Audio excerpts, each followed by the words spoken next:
എനിക്ക് തീർത്തും വീണ് കിട്ടിയൊരു അവസരമാണിത്. ആമുഖമായി നേപ്പാളിന് വേണ്ടി, ഉത്തർപ്രദേശിന് വേണ്ടി, ഉത്തരാഖണ്ഡിന് വേണ്ടി പ്രാർത്ഥിക്കുന്ന നിങ്ങളോടുള്ള ഹൃദയംഗമായ സ്നേഹവും നന്ദിയും ഞാൻ ഒരു അറിയിക്കട്ടെ.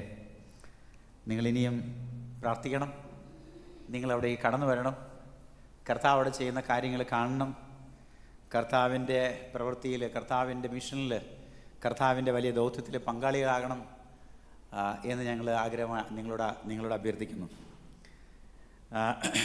ഞങ്ങളുടെ ഒരു മോള്, ഞങ്ങൾ കുഞ്ഞു ചെറുപ്പത്തിൽ തൊട്ട് വളർത്തിക്കൊണ്ടൊരു മോള്, അവളുടെ പേര് അർപ്പണ എന്നാണ്. അവൾക്ക് +2 വരെ ഒരു കുഴപ്പമില്ലായിരുന്നു. +2 പഠനം കഴിഞ്ഞതിന് ശേഷം അവൾക്ക് വളരെ ശാരീരികമായ പ്രശ്നങ്ങളുണ്ടായി. ശ്വാസം കിട്ടാതെ വരുന്നു.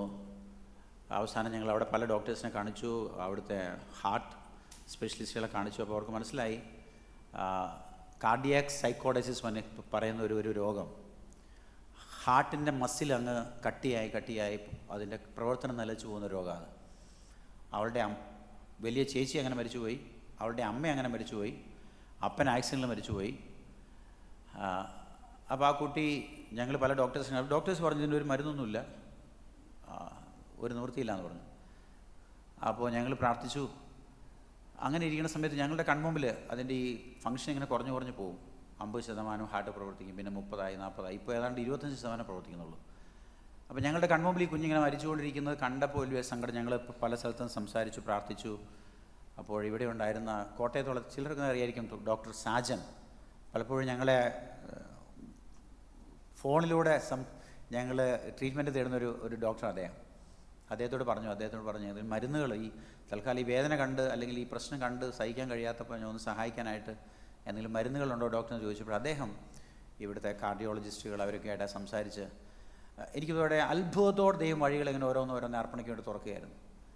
ഇവിടുത്തെ ഒരുപക്ഷെ നിങ്ങൾ അറിയായിരിക്കും ജോർജ് വെല്ലൂരാൻ, ഇവിടുത്തെ എനിക്ക് തോന്നുന്നു സൗത്ത് ഇന്ത്യയിൽ തന്നെ വളരെ ഫേമസ് ആയ ഹാർട്ട് സർജനാണ് അദ്ദേഹത്തിൻ്റെ ടീം. അവരതൊരു ചലഞ്ചായിട്ട് ഏറ്റെടുത്തു. അവർ കാര്യങ്ങൾ ചെയ്യുന്നു. ഇപ്പോൾ ഈ കഴിഞ്ഞ 3 മാസമായിട്ട് നമ്മുടെ ജോർജ് സഹോദരൻ സോളി സഹോദരി ആ മോളോടുകൂടെ ഇവിടെ ആയിരിക്കുന്നു. എല്ലാ പ്രിലിമിനറി ടെസ്റ്റുകളെല്ലാം കഴിഞ്ഞു, അതിൻ്റെ പ്രോട്ടോകോൾ ടെസ്റ്റുകൾ കഴിഞ്ഞു. എറണാകുളം ജനറൽ ഹോസ്പിറ്റലിൽ വെച്ച് ഇനി ഹാർട്ട് കിട്ടുന്ന അനുസരിച്ച് ഓപ്പറേഷൻ ചെയ്ത് ഹാർട്ട് ട്രാൻസ്പ്ലാന്റേഷൻ നടത്താനായിട്ട് അവർ ശ്രമിച്ചുകൊണ്ടിരിക്കുകയാണ്. നിങ്ങൾക്ക് കേൾക്കണോ, അനാഥയായൊരു കുട്ടി, ആരോഗ്യമില്ലാത്ത കുട്ടി, ഒരു ഹാർട്ട് ട്രാൻസ്പ്ലാന്റേഷന് വേണ്ടി ഡോക്ടേഴ്സ് പറഞ്ഞ് മിനിമം 1 crore, 1 കോടി രൂപ വേണമെന്ന് പറയുന്നത്. അതെല്ലാം അവർ അറേഞ്ച് ചെയ്യുന്നു. ഈവൻ കേരള ഗവൺമെൻറ്റുമായിട്ട് കണക്ട് ചെയ്തുകൊണ്ടിരിക്കുന്നു. അപ്പോൾ ഞാൻ പറഞ്ഞത്, ദൈവത്തിന് അസാധ്യമായിട്ടൊന്നുമില്ല.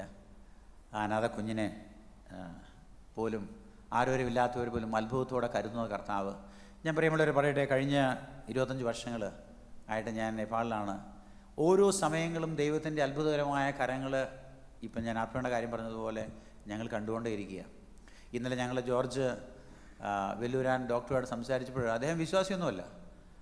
അദ്ദേഹത്തിൻ്റെ സ്നേഹം, അദ്ദേഹത്തിൻ്റെ കരുതൽ, അദ്ദേഹം എഴുന്നേറ്റ് നിന്ന് ഞങ്ങൾ സ്വീകരിക്കുന്നു. നിങ്ങൾ എന്തൊരു വലിയ കാര്യം ചെയ്യണമെന്ന് പറയുന്നു.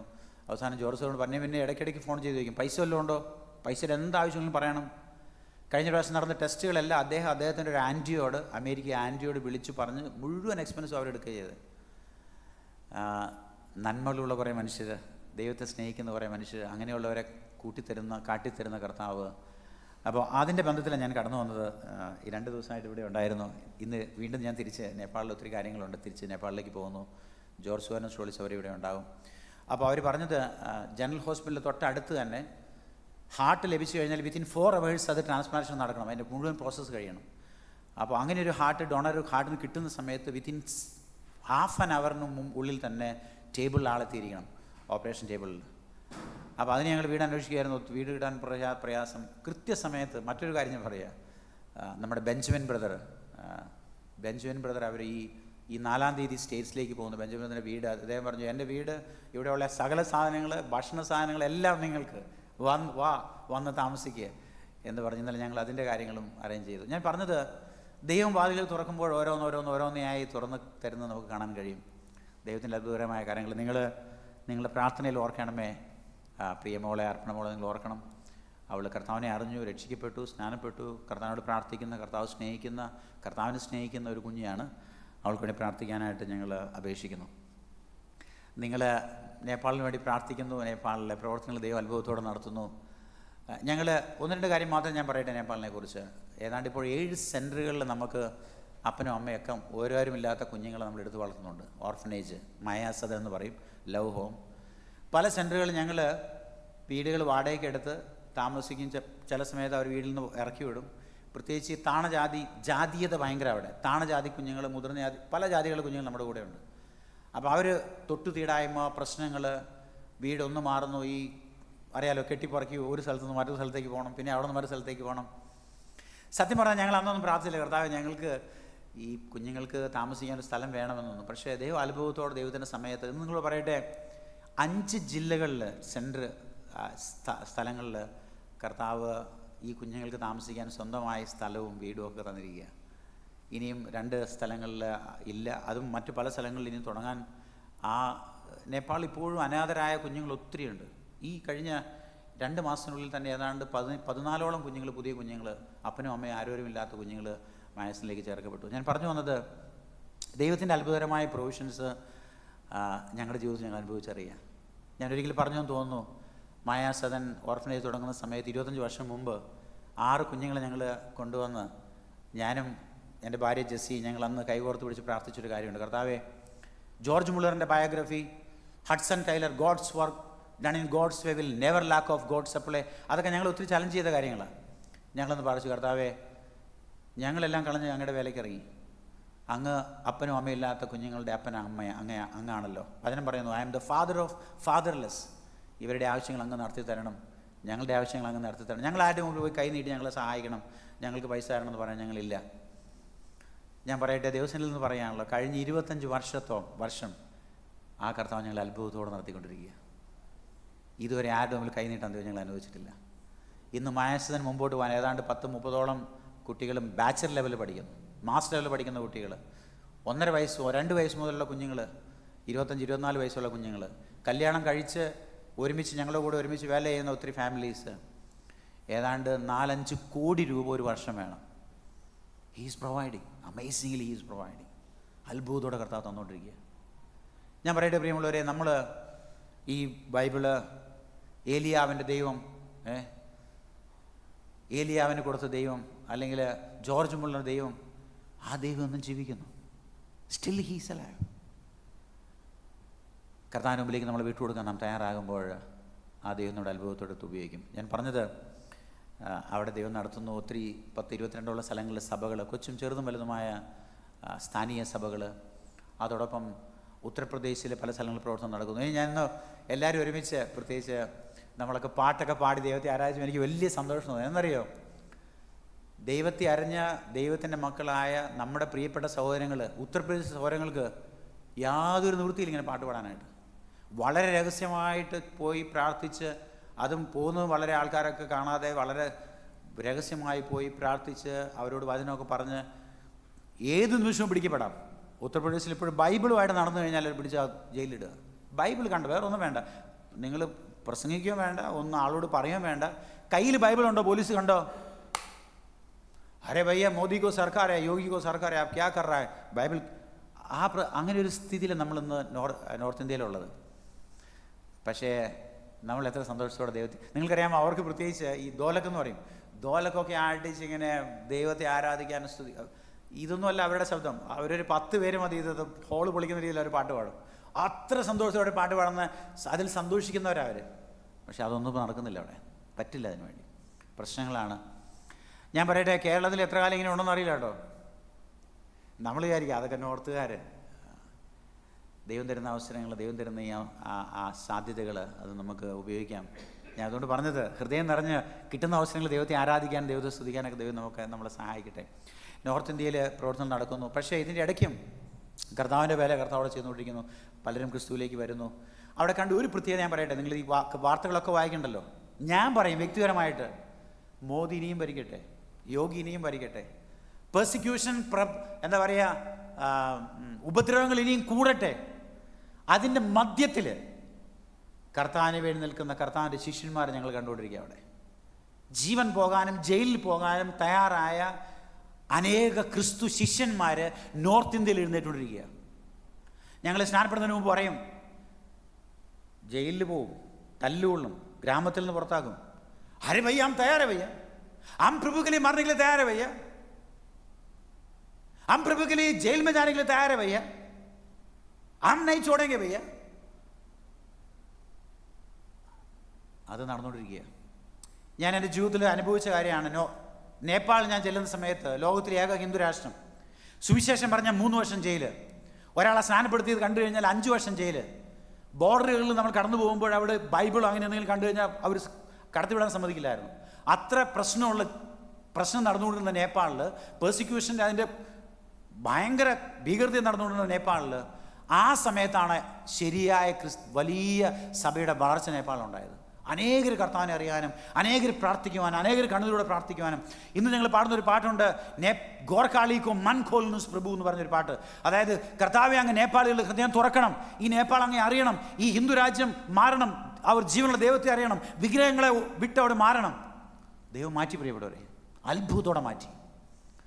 ഇന്ന് നിങ്ങൾ നേപ്പാളിൽ ചെല്ലുന്നിടത്ത് മുഴുവൻ സഭകൾ, എല്ലാ സ്ഥലങ്ങളിലും സഭകൾ. ഞങ്ങൾ ജുമല ചെന്ന സമയത്ത് ഒരു ചെറിയൊരു കൂട്ടമായിട്ട് ജുമല ബജാർ തുടങ്ങി. ഇന്ന് ജുമല ബജാറിൽ മാത്രം 11 ചർച്ചകളാണ്. മുഗു ജില്ലകളിൽ ഞാൻ ചെന്നപ്പോൾ ഒറ്റ ചർച്ചില്ല. ഞങ്ങൾ വളരെ പേടിച്ച്, ആരും മാവോവാദികളുടെ സമയം പേടിച്ച് ഒരു ചെറിയ കൂട്ടം തുടങ്ങിയതാണ് അവിടെ. ഇന്ന് മുഗുവിൽ, ആ ചെറിയ ടൗൺഷിപ്പിൽ മാത്രം, ആ ജില്ലയിൽ കഴിഞ്ഞ ദിവസം 44ഓളം ചർച്ചകൾ. അത്ഭുതത്തോടെ ദൈവം മാറ്റിക്കൊണ്ടിരിക്കുകയാണ്. അതുകൊണ്ട് തന്നെ എന്താണെന്നറിയോ, നേപ്പാളിൻ്റെ എല്ലാ ഡെവലപ്മെൻറ്റ്സ് ദൈവമക്കൾ ചെല്ലോണമെന്ന് ദൈവം അനുഗ്രഹിക്കും. ഉത്തർപ്രദേശിൻ്റെ ഗ്രാമങ്ങളെക്കാളും 10 times 10 ഇരട്ടി എഡ്യൂക്കേഷനിൽ, ഇൻഫ്രാസ്ട്രക്ചറിൽ, പിന്നെ ഹെൽത്ത് സെക്ടറിൽ എല്ലാത്തിലും അവർ മുന്നേറിക്കൊണ്ടിരിക്കുക നേപ്പാൾ. ദൈവം തന്നെ അവിടെ കടന്നു ചെല്ലുന്നോ, അവിടെ ദൈവം മാറ്റും, ആ ദേശങ്ങളെ മാറ്റും. അതിന് സാക്ഷികളായി പോകുവാൻ ദൈവം നമ്മളെ ഓരോരുത്തരെയും വിളിക്കുന്നു. ഞാൻ പറഞ്ഞു വന്നത് പ്രിയപ്പെട്ടവരെ, ദൈവത്തിൻ്റെ പ്രവൃത്തി ചെയ്യും. ആമേൻ.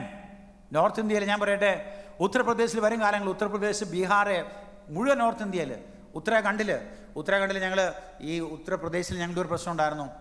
പലപ്പോഴും പോലീസൊക്കെ ഞങ്ങളെ പിടിച്ചപ്പോഴും, നമ്മുടെ ഒരു സുഹൃത്തിനെ പിടിച്ചു ജയിലിലിട്ടു, എന്നെ പല സമയത്തും ഇൻ്റലിജൻസ് ഓഫീസർ പിടിച്ച് ചോദ്യം ചെയ്തു. അപ്പോൾ അവർ പറഞ്ഞ ചോദ്യം, നിങ്ങൾ കേരളത്തിൻ്റെ ആൾക്കാർക്ക് ഇവിടെ എന്താ പരിപാടി?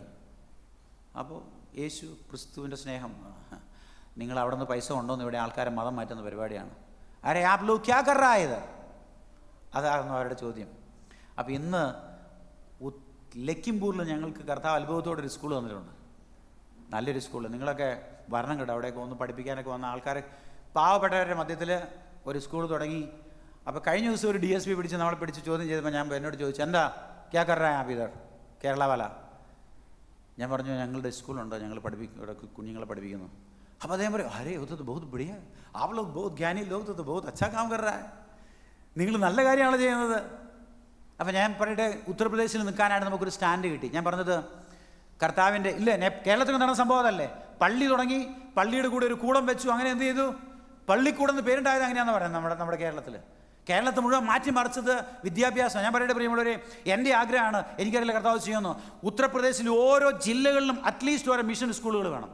കർത്താവിൻ്റെ വചനം, അവർ ദൈവവചനം അറിഞ്ഞു കഴിഞ്ഞാൽ, ദൈവത്തിൻ്റെ വിദ്യാഭ്യാസം അവർക്ക് ലഭിച്ചു കഴിഞ്ഞാൽ അവരുടെ ജീവിതങ്ങൾ മാറും പ്രിയപ്പെട്ടവരെ. ഈ ചാണാത്തി കുളിക്കാനും അവർ പറഞ്ഞ പോലെ പശുവിൻ്റെ മൂത്രം കുടിക്കാനൊന്നും ഇവർ പോകത്തില്ല. ഈ ബ്രാഹ്മണൻ്റെ പണ്ഡിത്തിൻ്റെ കാല് തൊടാനും അവൻ്റെ പണിയെടുക്കാനൊന്നും അവർ പോകത്തില്ല. അപ്പം ഞാൻ പറഞ്ഞത്, ഇറ്റ്സ് എ ഗ്രേറ്റ് ഓപ്പർച്യൂണിറ്റി. നിങ്ങൾ ഉത്തർപ്രദേശിൽ തല്ലും കൊല്ലും ജയിലിലിടുമെന്ന് പറഞ്ഞ് പേടിക്കൊന്നും വേണ്ട. അവിടെ നിന്ന് പ്രവർത്തിക്കാൻ, ആ ഇരുട്ടിൽ പോയി നിന്ന് പ്രവർത്തിക്കാനുള്ള സാധ്യതകൾ ദൈവം നമുക്ക് തുറന്നുകൊണ്ടിരിക്കുക. ഇന്നലെ മിനിങ്ങാന്ന് ഉത്തരാഖണ്ഡിൽ കഴിഞ്ഞ 16 വർഷമായിട്ട് നമ്മൾ പ്രവർത്തിക്കുന്നു, സഭകളുണ്ട്. അവിടെ നമുക്കൊരു വാടകയ്ക്കായിരുന്നു, പക്ഷേ മിനിങ്ങാന്ന് നമുക്കൊരു ചെറിയ സ്ഥലം കിട്ടി, 10 സെൻറ്റ് സ്ഥലം, സഭ ഹാള് വയ്ക്കാൻ, അവിടെ നമ്മുടെ മീറ്റിങ്ങുകൾ കൂടാനൊക്കെയാണ്. ഞാൻ പറഞ്ഞത്, ദൈവത്തിൻ്റെ പ്രവൃത്തി ദൈവത്തിൻ്റെ സമയത്ത് ദൈവം ചെയ്തുകൊണ്ടിരിക്കുന്നു. നിങ്ങൾ സമയത്തിനായി നിങ്ങൾ പ്രാർത്ഥിക്കണമേ, അവിടുത്തെ പ്രവർത്തനങ്ങൾക്ക് വേണ്ടി പ്രാർത്ഥിക്കണം. കർത്താവ് അനുവദിച്ചാൽ നിങ്ങളെയൊക്കെ ഞാൻ അങ്ങോട്ട് ക്ഷണിക്കുകയാണ്, നിങ്ങൾ അങ്ങോട്ട് വരണം. ലവ്ലി ആൻറ്റി ഇവിടെ ഇരിക്കുന്നത്. ലവ്ലി ആൻറ്റി വർഷത്തിൽ 2 പ്രാവശ്യങ്ങളിൽ ഇവിടെ വരും. ലവ്ലി ആൻറ്റി പച്ച മലയാളത്തിൽ പിള്ളേരുടെ വചനം പറയും, അവരിത് മനസ്സിലാവുന്നുണ്ട്. അതാ രസകരമായ കാര്യം. ആക്ഷനൊക്കെ കാണിച്ച് അമ്മച്ചി എന്ന് വിളിച്ച്, ലവ്ലി ആൻറ്റിയുടെ വന്ന് എല്ലാവരും അമ്മച്ചി എന്ന് വിളിക്കണം. അമ്മച്ചി എന്ന് വിളിച്ച് കൊച്ചു പിള്ളേർ മുതൽ മുഴുവൻ കയ്യെ തൂങ്ങി, സാരിയെ തൂങ്ങി ഞാനൊരു കാര്യം പറയട്ടെ പ്രിയമുള്ളവരെ, അനാഥത്തിൻ്റെ പ്രത്യേകത എന്നറിയോ? അവർക്ക് ആരുമില്ല, അവരെ സ്നേഹിക്കാൻ ആരുമില്ല, കരഞ്ഞ് ചെല്ലാൻ അവർക്കൊരു അപ്പനും അമ്മയില്ല. ആ കുഞ്ഞുങ്ങളുടെ മധ്യത്തിൽ ലവ്ലി ആൻറ്റി വന്നവർക്കൊക്കെ അറിയാം, റോഹിച്ചാനൊക്കെ അറിയാം, അവരിങ്ങനെ അടുത്ത് വന്ന് നിൽക്കുക നമ്മുടെ ഒരു തലോടൽ കിട്ടാനായിട്ട്. ഹൃദയത്തിൻ്റെ ഭാഷ, സംസാരിക്കാൻ ഭാഷയായിരിക്കും നമ്മുടെ ശരീരത്തിൻ്റെ ഭാഷകൾ, ഹൃദയത്തിൻ്റെ ഭാഷകൾ മനസ്സിലാകുന്ന കുഞ്ഞുങ്ങൾ. ഞാൻ പറയട്ടെ, അതൊക്കെ നല്ലൊരു ഓപ്പർച്യൂണിറ്റീസ് ആയിരിക്കും. നിങ്ങൾ വളരണമേ, നിങ്ങൾ ദൈവം പ്രവർത്തിക്കുന്ന പ്രവൃത്തികളെ കാണണമേ എന്ന് നിങ്ങൾ ആഗ്രഹിക്കുന്നു. നമുക്കിന്ന് വചനത്തിൽ നിന്ന് ചില കാര്യങ്ങൾ ഒരുമിച്ച് ചിന്തിക്കാമെന്ന് ഞാൻ ആഗ്രഹിക്കുന്നു. വളരെ പെട്ടെന്നുള്ളൊരു ആ കാര്യമായതുകൊണ്ടെങ്കിലും എൻ്റെ ഹൃദയത്തിൽ കർത്താവ് തന്ന ചില കൺവിക്ഷൻസ് ഞാൻ പ്രിയപ്പെട്ടവർ നിങ്ങളോട് കൂടെ ഷെയർ ചെയ്യാൻ ആഗ്രഹിക്കുന്നു.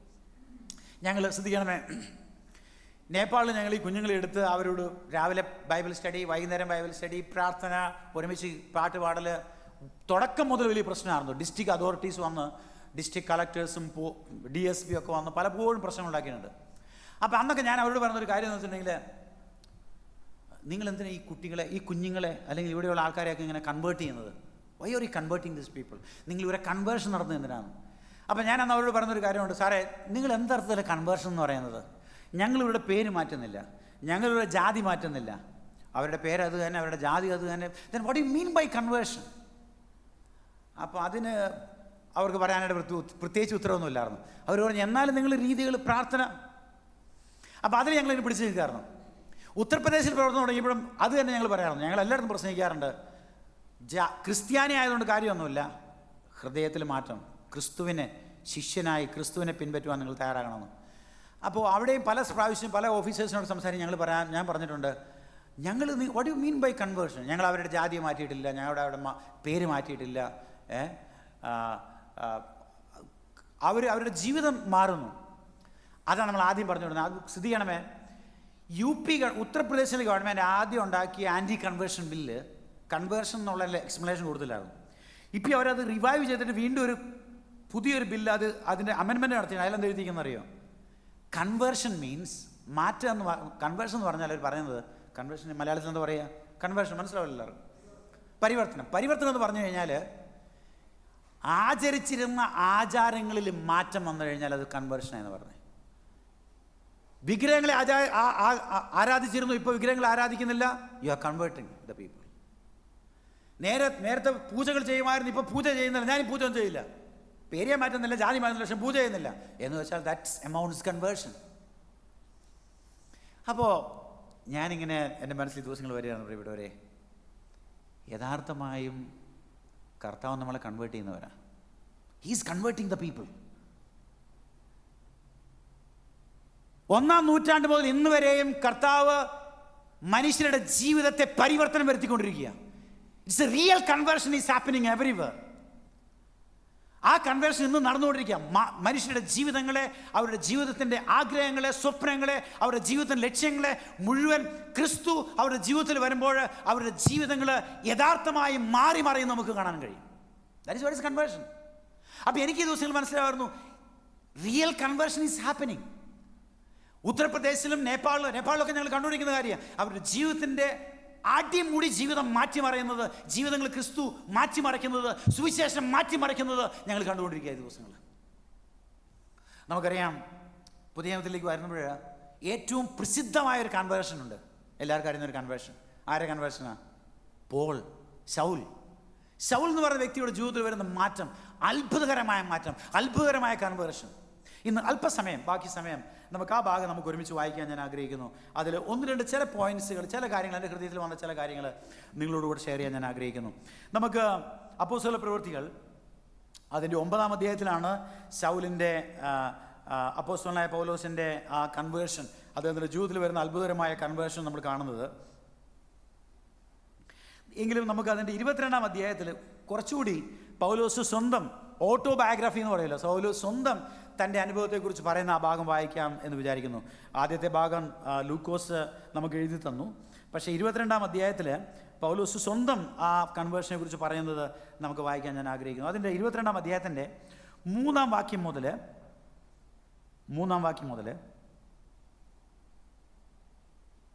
നമുക്ക് വായിക്കാം. ഞാൻ വായിക്കാം, നിങ്ങൾ ശ്രദ്ധിച്ച് കേൾക്കണമേ. Acts chapter 22, 3 onwards. ഞാൻ കില്ലിക്കിയിലെ തർസോസിൽ ജനിച്ച യഹൂദനും ഈ നഗരത്തിൽ വളർന്ന് ഗമാലിയേലിൻ്റെ കാൽ കീഴിലിരുന്ന് പിതാക്കന്മാരുടെ ന്യായപ്രമാണം സൂക്ഷ്മതയോടെ അഭ്യസിച്ചവനുമാകിയാൽ നിങ്ങളെല്ലാവരും ഇന്ന് ഇരിക്കുന്നത് പോലെ ദൈവസേവയിൽ എരിവുള്ളവനായിരുന്നു. ഞാൻ പുരുഷന്മാരെയും സ്ത്രീകളെയും പിടിച്ച് കെട്ടി തടവിലേൽപ്പിച്ചും ഈ മാർഗ്ഗക്കാരെ കൊല്ലുവാനും മടിക്കാതെ ഉപദ്രവിച്ചു വന്നു. അതിന് മഹാപുരോഹിതനും മൂപ്പന്മാരുടെ സംഘമൊക്കെയും എനിക്ക് സാക്ഷികൾ. അവരോട് സഹോദരന്മാർക്കായി എഴുത്തു വാങ്ങി ദമസ്കോസിൽ പാർക്കുന്നവരെയും പിടിച്ചു കെട്ടി ദണ്ഡനത്തിനായി യെരുശലേമിലേക്ക് കൊണ്ടുവരേണ്ടതിന് ഞാൻ അവിടേക്ക് യാത്രയായി. അങ്ങനെ പ്രയാണം ചെയ്ത് ദമസ്കോസിനോട് അടുത്തപ്പോൾ ഏകദേശം ഉച്ചയ്ക്ക് പെട്ടെന്ന് ആകാശത്ത് നിന്ന് വലിയൊരു വെളിച്ചം എൻ്റെ ചുറ്റും മിന്നി. ഞാൻ നിലത്തു വീണു. ശൗലേ ശൗലേ, നീ എന്നെ ഉപദ്രവിക്കുന്ന എന്ത് എന്ന് എന്നോട് പറയുന്ന ഒരു ശബ്ദം കേട്ടു. കർത്താവേ, നീ ആർ എന്ന് ഞാൻ ചോദിച്ചതിന്, നീ ഉപദ്രവിക്കുന്നതിനാ നസ്രായന യേശു ആകുന്നു ഞാൻ എന്ന് അവൻ എന്നോട് പറഞ്ഞു. എന്നോട് കൂടെയുള്ളവർ വെളിച്ചം കണ്ടുവെങ്കിലും എന്നോട് സംസാരിക്കുന്നവൻ്റെ ശബ്ദം കേട്ടില്ല. കർത്താവെ, ഞാൻ എന്ത് ചെയ്യണം എന്ന് ചോദിച്ചതിന് കർത്താവ് എന്നോട്, എഴുന്നേറ്റ് ദമസ്കോസിലേക്ക് പോകാം, നീ ചെയ്യേണ്ടതിന് വിധിച്ചിരിക്കുന്നതെല്ലാം അവിടെ നിന്നോട് പറയും എന്ന് കൽപ്പിച്ചു. ആ വെളിച്ചത്തിൻ്റെ തേജസ് ഹേതുവായിട്ട് കണ്ണ് കാണാകിയാൽ കൂടെയുള്ളവർ എന്നെ കൈക്ക് പിടിച്ച് നടത്തി. അങ്ങനെ ഞാൻ ദമസ്കോസിലെത്തി. അവിടെ പാർക്കുന്ന സകല യഹൂദന്മാരാലും നല്ല സാക്ഷ്യം കൊണ്ടവനായി ന്യായപ്രമാണപ്രകാരം ഭക്തിയുള്ള പുരുഷനായ അനന്യാസ് എന്നൊരുത്തൻ എൻ്റെ അടുക്കൽ വന്നു നിന്നു. സഹോദരനായ ശൗലേ, കാഴ്ച പ്രാപിക്കുക എന്ന് പറഞ്ഞു. ആ നാഴികയിൽ തന്നെ ഞാൻ കാഴ്ച പ്രാപിച്ചു, അവനെ കണ്ടു. അപ്പോൾ അവൻ എഴുന്നേറ്റ്, നമ്മുടെ പിതാക്കന്മാരുടെ ദൈവം നിന്നെ തൻ്റെ ഇഷ്ടം അറിയുവാനും നീതിമാനായവനെ കാണുവാനും അവൻ്റെ വായിൽ നിന്ന് വചനം കേൾപ്പാനും നിയമിച്ചിരിക്കുന്നു. നീ കാണുകയും കേൾക്കുകയും ചെയ്യുന്നതിന് സകല മനുഷ്യർക്കും നീ അവൻ്റെ സാക്ഷിയായി തീരും. ഇനി താമസിക്കുന്നെന്ത്? എഴുന്നേറ്റ് അവൻ്റെ നാമം വിളിച്ച് പ്രാർത്ഥിച്ച് സ്നാനമേറ്റ് നിന്റെ പാപങ്ങളെ കഴുകിക്കള എന്ന് പറഞ്ഞു. പിന്നെ ഞാൻ യെരുശലേമിൽ മടങ്ങിച്ചെന്നു. ഓക്കെ, നമുക്കൊരു നിമിഷം കൂടി പ്രാർത്ഥിക്കാൻ. പ്രിയ കർത്താവിൻ്റെ കാര്യങ്ങളിൽ നമ്മൾ ഈ വചനം കൊടുക്കാം. ഞങ്ങളധികമായി സ്നേഹിക്കുന്ന പ്രിയ കർത്താവേ, അങ്ങ് ജീവിതങ്ങളെ മാറ്റുന്നത് അതിൻ്റെ അത്ഭുതകരമായ ചരിത്രങ്ങൾ ഞങ്ങൾ വായിക്കുകയാണല്ലോ. ഈ ഭാഗത്തു നിന്ന് കർത്താവ് ഞങ്ങളോട് സംസാരിക്കണമെന്ന് പ്രാർത്ഥിക്കുന്നു. അങ്ങയുടെ ശബ്ദം ഞങ്ങൾക്ക് കേൾപ്പിക്കണം കർത്താവേ. ഞങ്ങൾ കേട്ട് അനുസരിക്കുന്നവരാക്കി ഞങ്ങളങ്ങ് തീർക്കണമെന്ന് പ്രാർത്ഥിക്കുന്നു. അങ്ങയുടെ കുറവുള്ള ദാസനെ ക്രൂശിന് നിഴലിൽ മറച്ചുകൊള്ളണമേ. അടിയനും ക്ഷമിക്കണം കർത്താവേ, കുറവുകൾ ക്ഷമിക്കണം കർത്താവേ. അങ്ങ് സ്വയം സംസാരിക്കണം കർത്താവേ. പ്രാർത്ഥനയുടെ നന്ദി, യേശു നാമത്തിൽ തന്നെ, ആമേൻ. നമുക്കറിയാം, പൗലോസ് അപ്പോസ്തലൻ സ്വന്തം ഭാഷയിൽ പറയണം, ഞാൻ എരിവുള്ളവനായിരുന്നു. പിതാക്കന്മാരുടെ ദൈവത്തെ സംബന്ധിച്ച് യഹോവ പിതാക്കന്മാരുടെ ദൈവം, ആ ദൈവത്തിന് വേണ്ടി എരിവോടെ പൗലോസ് പറയുന്നത്, ഞാൻ പരീശൻ്റെ മകൻ, ഞാൻ സ്വയം പരീശൻ്റെ മകനായി ന്യായപ്രമാണത്തിൽ എഴുതിയിരിക്കുന്ന എല്ലാം അച്ചിട്ട് അനുസരിച്ച് മുമ്പോട്ട് പോയിക്കൊണ്ടിരുന്ന വ്യക്തി. പക്ഷേ ദമസ്കോസിലേക്ക് മറ്റുള്ള കർത്താവായ യേശു ക്രിസ്തുവിനെ പിൻപറ്റിയ ശിഷ്യന്മാരെയും അന്ന് കർത്താവിനെ പിൻപറ്റിയിരുന്ന മാർഗ്ഗക്കാരെയെല്ലാം പിടിച്ച് കെട്ടി അവരെ കൊല്ലുവാനും നമുക്കറിയാം. നമ്മൾ വായിക്കുന്നുണ്ട്, സ്തേഫാനോസിനെ കൊല്ലുന്ന സമയത്ത് അതിനുവേണ്ടി കൂട്ടുനിന്ന പൗലോസ് അപ്പോസ്തലൻ തൻ്റെ മതത്തിന് വേണ്ടി, യഹൂദ മതത്തിന് വേണ്ടി വീറോടെ വാശിയോടെ നിന്നിരുന്ന ഒരു വ്യക്തി. അദ്ദേഹത്തിൻ്റെ ജീവിതത്തെ മുഴുവൻ അടിമുടി മാറ്റിമറിക്കുന്നത് ഇവിടെ നമുക്ക് കാണാൻ കഴിയും. അദ്ദേഹത്തിന്, ഞാൻ ആദ്യം പറഞ്ഞതുപോലെ, അദ്ദേഹത്തിൻ്റെ ജീവിതത്തെ മാറ്റിമറിച്ച ഒരു കൺവേർഷൻ നമുക്ക് കാണാൻ കഴിയും. എൻ്റെ പ്രിയപ്പെട്ടവരെ, പൗലോസ് അപ്പോസ്തലൻ എന്താ പറയുക, മഹാപുരോഹിതന്മാരെ എടുത്തുന്നത് പെർമിഷനൊക്കെ വാങ്ങിച്ച് ദമസ്കോസിലേക്ക്, ഏതാണ്ട് 220 കിലോമീറ്റർ ദൂരമുള്ള, 200 കിലോമീറ്റർ ദൂരമുള്ള ദമസ്കോസിലേക്ക് അവിടെയുള്ള വിശ്വാസികളെ പിടിച്ചു കെട്ടി തിരിച്ച് യെരുശലേമിലേക്ക് കൊണ്ടുവന്ന് ശിക്ഷിക്കാനായിട്ട് അതിന് മുഴുവൻ അധികാര പത്രവുമൊക്കെ ആയിട്ട് അദ്ദേഹം പോവാം. പോഴുന്ന വഴിക്ക് എനിക്ക് തോന്നുന്നു, ഞാൻ എൻ്റെ പിതാക്കന്മാരുടെ ദൈവത്തിന് ഇഷ്ടം ഞാൻ ചെയ്യുന്നു. ഒരു തച്ചൻ്റെ മകൻ, യേശു എന്ന് പറയുന്ന തച്ചൻ്റെ മകൻ, അവൻ മരിച്ചു, അവൻ ഉയർത്തെഴുന്നേറ്റെന്ന് പറയുന്നു. അവൻ്റെ ശിഷ്യന്മാർ അവൻ്റെ പിന്നാലെ അവന് വേണ്ടി പ്രസംഗിക്കുന്നു. അനേക ആളുകളെ അവൻ തെറ്റിക്കുന്നു. ഒരു മനുഷ്യൻ ദൈവമെന്ന് പറയാൻ, പ്രിയപ്പെട്ട, നിങ്ങൾക്കറിയാമോ, യഹൂദന്മാർക്കത് ചിന്തിക്കാൻ പോലും കഴിയില്ലായിരുന്നു. ഏകദൈവ വിശ്വാസികളെ യഹൂദന്മാർ, അതും അവരുടെ മധ്യത്തിൽ ജനിച്ചു വളർന്ന ക്രിസ്തു എന്ന് പറയുന്ന, അതും മറിയയുടെ മകൻ, അദ്ദേഹത്തിൻ്റെ അനിയത്തി, സിസ്റ്റേഴ്സ്, അദ്ദേഹത്തിൻ്റെ ബ്രദേഴ്സ് ഒക്കെയുള്ള ഒരു കുടുംബത്തിലൊരു വ്യക്തി ഒരു നിമിഷം പറയുകയാണ് ദൈവത്തിൻ്റെ പുത്രനാണ്, മശിഹയാണ്, മരിച്ചതിൽ നിന്ന് ഉയർത്തെഴുന്നേറ്റു. അത് കേട്ട് കുറേ ആളുകൾ അദ്ദേഹത്തിന് പിന്നാലെ പോകുന്നു. ഭയങ്കര മാറ്റങ്ങൾ. നമുക്കറിയാം, യെരുശലേമിൽ ആദ്യം 3000 പേരെ, പിന്നീട് 5000 പേരെ, പിന്നീട് ആളുകൾ കൂടിക്കൊണ്ടിരിക്കുക. ഏതാണ്ട് 100,000-ഓളം പേരുള്ള ജെറുസലേം പറയുന്ന സിറ്റിയിൽ ഏതാണ്ട് 1/3 ആളുകൾ മുഴുവൻ ഈ ക്രിസ്തുവിലെ ഈ എന്താ പറയുക, ഈ മാർഗത്തെ പിൻപറ്റുന്ന അദ്ദേഹം കണ്ടുകൊണ്ടിരുന്നു. അദ്ദേഹത്തിന് സഹിക്കാൻ കഴിഞ്ഞില്ല.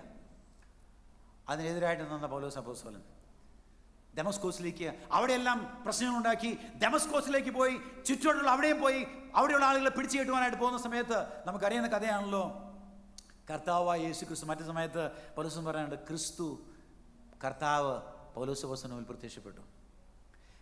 ചോദിക്കുന്ന ഒരു ചോദ്യമുണ്ട്,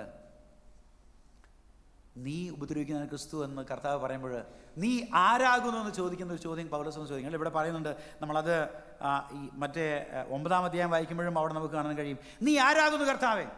ഇതുവരെയും പൗലോസ് അപ്പോസ്തലൻ വിചാരിച്ചിരുന്ന പൗലോസ് അപ്പോസ്തലൻ ദൈവം, ശ്രദ്ധിക്കണമേ, ന്യായപ്രമാണത്തിൽ കണ്ട ദൈവം, ന്യായപ്രമാണത്തിൽ കണ്ട അദ്ദേഹത്തിൻ്റെ വിശ്വാസ അനുഷ്ഠാനങ്ങൾ എന്താ, പൗലോസ് പരീശന്മാരുടെ പ്രത്യേകത എന്താ, അവരെ അനുഷ്ഠിച്ചിരിക്കുന്ന ആചാരങ്ങൾ അനുസരിച്ച് ജീവിച്ച് ദൈവത്തെ പ്രീതിപ്പെടുത്തി ജീവിക്കുവാൻ ആഗ്രഹിച്ചിരുന്ന, അങ്ങനെ ജീവിച്ചിരുന്ന പൗലോസ് അപ്പോസ്തലൻ. പക്ഷേ ഇവിടെ കാണുന്ന കാര്യം തീർത്തും വ്യത്യസ്തമായൊരു മാറ്റം പൗലോസ് അപ്പോസ്തലൻ കാണാം. അതാ പൗലോസ് ചോദിക്കുന്ന, ഒരു പക്ഷേ നീ ആരാണ്, ഹു ആർ യു ലോർഡ്? ഞാൻ മനസ്സിലാക്കാത്ത, ഞാൻ ചിന്തിക്കാത്ത, എൻ്റെ സങ്കല്പത്തിലുള്ള ഒരു വ്യക്തി അല്ല അങ്ങ്, ഹു ആർ യു ലോർഡ് എന്ന് ചോദിക്കുന്ന ചോദ്യം നമുക്ക് കാണാൻ കഴിയും. ഞാനൊരു കാര്യം പറയട്ടെ ഇതിനോട് ചേർന്ന്, പ്രിയപ്പെട്ടവരെ, മനുഷ്യർക്കെല്ലാം പലതരത്തിലുള്ള ദൈവിക സങ്കല്പങ്ങളുണ്ട്. പ്രത്യേകിച്ച് നമ്മുടെ ജീവിതത്തിൻ്റെ ഏറ്റവും ആവശ്യങ്ങൾ, നമ്മളെ ഭയപ്പെടുത്തുന്നത്, നമ്മുടെ ആവശ്യങ്ങൾ, അതെല്ലാം നാം തന്നെ ഒരു ദൈവിക സങ്കല്പത്തെ ഉണ്ടാക്കി നമ്മളങ്ങനെ അതിനനുസരിച്ച് നമ്മൾ ജീവിച്ചുകൊണ്ടിരിക്കുക. ഞങ്ങളുടെ അവിടെ ഉത്തരാഖണ്ഡിലൊരു സ്ഥലമുണ്ട്, ബാഗേശ്വർ എന്ന് പറയും. ബാഗ് എന്ന് വെച്ചാൽ കടുവ, റോഹിച്ചാനെ വന്ന അവിടെ കടുവ ഈശ്വരനായ സ്ഥലം. അവിടെ പ്രശ്നം വെച്ചിട്ടുണ്ടെങ്കിൽ ഒരു സമയത്ത് കടുവകൾ വന്ന് ആളുകളെ മുഴുവൻ കൊല്ലാൻ തുടങ്ങി, ഒത്തിരി പേര് മരിച്ചു അവിടെ. അപ്പോൾ അവസാനം അവർ ചെയ്തു, ഇനിയിപ്പോൾ കടുവ എങ്ങനെ കൊല്ലാതിരിക്കാനായിട്ട് കടുവയെ അങ്ങ് ആരാധിക്കാൻ തുടങ്ങി. കടുവയുടെ അമ്പലം, അത് കടുവ അമ്പലം. ഈ സയൻസൊക്കെ പഠിക്കുന്ന, സോഷ്യൽ സയൻസൊക്കെ സ്റ്റഡീസൊക്കെ പഠിക്കുന്ന പിള്ളേർക്കറിയാം, മനുഷ്യൻ എന്തെല്ലാം കാര്യത്തെ പേടിക്കുന്നു, അല്ല മനുഷ്യൻ്റെ ആവശ്യങ്ങൾ എന്താണ്, ആ ആവശ്യങ്ങൾക്കനുസരിച്ച് മനുഷ്യൻ എന്ത് ചെയ്യുന്നത്, ദൈവങ്ങളെ സൃഷ്ടിക്കുന്നു. ആരോ ഒരു പാട്ട് പാടാൻ പാടില്ലേ, മനുഷ്യൻ ദൈവങ്ങളെ സൃഷ്ടിക്കും. അത് സത്യം. അത് മനുഷ്യന് സൃഷ്ടിയായ ദൈവങ്ങളെ സൃഷ്ടിക്കുന്നു. അതിൽ നിന്നുള്ള അവൻ്റെ ആഗ്രഹങ്ങൾ നടക്കുവാൻ, അവൻ്റെ ഇഷ്ടങ്ങൾ നടക്കുവാൻ, അവൻ്റെ ആഗ്രഹത്തിനനുസരിച്ചുള്ള, അവൻ്റെ ഇഷ്ടാനുസരിച്ചുള്ള ദൈവങ്ങൾ. ഇവിടെ പൗലോസ് അപ്പോസ്തലൻ്റെ സ്ഥിതി അത് തന്നെയായിരുന്നു. അദ്ദേഹത്തിന് ചിന്തിക്കാൻ കഴിഞ്ഞില്ല അങ്ങനെ ഒരു മാറ്റം. ഞാനൊരു കാര്യം പറയട്ടെ, നമ്മളിലേക്ക് തിരിച്ചു വരട്ടെ പ്രിയമുള്ളവരെ. നമുക്കെല്ലാം നമ്മുടേതായ ദൈവിക സങ്കല്പങ്ങളുണ്ട്. നമുക്കറിയാം, ഞാൻ തിരുത്തു പറയുന്നു, കർത്താവായ യേശു ക്രിസ്തു. പക്ഷേ യേശു ആരാ നമ്മുടെ ജീവിതത്തിൽ? യേശു ആരാ നമ്മുടെ ജീവിതത്തിൽ? മിക്കവാറും കേരളത്തിൽ ഞാൻ കാണുന്നത് കുറേ ആൾക്കാർ പറയും, യേശു എന്താ ഇടുകുടുക്ക ചോറും കറി എന്ന് പറഞ്ഞ പോലെ നമ്മുടെ ആവശ്യങ്ങളെല്ലാം നടത്തിയിരുന്ന യേശു അല്ലേ? Prosperity gospel. എൻ്റെ ആവശ്യങ്ങൾക്ക് വേണ്ടി എനിക്ക് യേശു വേണം, എനിക്ക് സൗഖ്യം കിട്ടാനായിട്ട്, എൻ്റെ മക്കൾ പഠിക്കാനായിട്ട്, എൻ്റെ കുടുംബത്തിൽ പ്രശ്നങ്ങളൊന്നും ഇല്ലാതായിരിക്കാനായിട്ട്, ഏറ്റവും സന്തോഷമായി ജീവിക്കാനായിട്ട് എനിക്ക് യേശു വേണം. അങ്ങനെ ഒരു സങ്കല്പത്തിൽ അവരുള്ളത്. ഈ കഴിഞ്ഞ ദിവസം ഞാൻ വരുമ്പോൾ ഒരു പാട്ട്, ഒരു വിശ്വാസി ഒരു കാറിൽ നിന്ന് പാടിക്കൊണ്ടിരിക്കുകയായിരുന്നു, എന്നെ ലാളിക്കുന്ന യേശു, എന്നെ ഈവൻ ഈ VBS-ലൊക്കെ ഉള്ളൊരു പ്രശ്നം എന്നറിയോ, പിള്ളേർക്കൊക്കെ യേശു എന്ന് പറഞ്ഞാൽ ഒരു കൂടെ കളിക്കുന്ന ഒരു തമാശ. നമുക്ക് നമ്മുടെ പോലെ ജീവിക്കാം, നമ്മുടെ ഇഷ്ടാനുസരിച്ച് ജീവിക്കാം. നമ്മൾക്ക് ആഗ്രഹമുള്ള യേശു, നമ്മളുടെ ഇഷ്ടങ്ങൾ സാധിക്കുന്ന യേശു, നമ്മളുടെ ആഗ്രഹങ്ങൾ സാധിക്കുന്ന യേശു നമ്മുടെ ജീവിതത്തിൽ ഒരു മാറ്റവും വരുത്താൻ നാം തയ്യാറല്ല. പക്ഷേ നമ്മുടെ ജീവിതത്തെ, നമ്മുടെ ഇഷ്ടങ്ങളെ, നമ്മുടെ സ്വപ്നങ്ങളെ അതിനെ സാക്ഷാത്കരിക്കുന്ന ഒരു ദൈവം. നോ.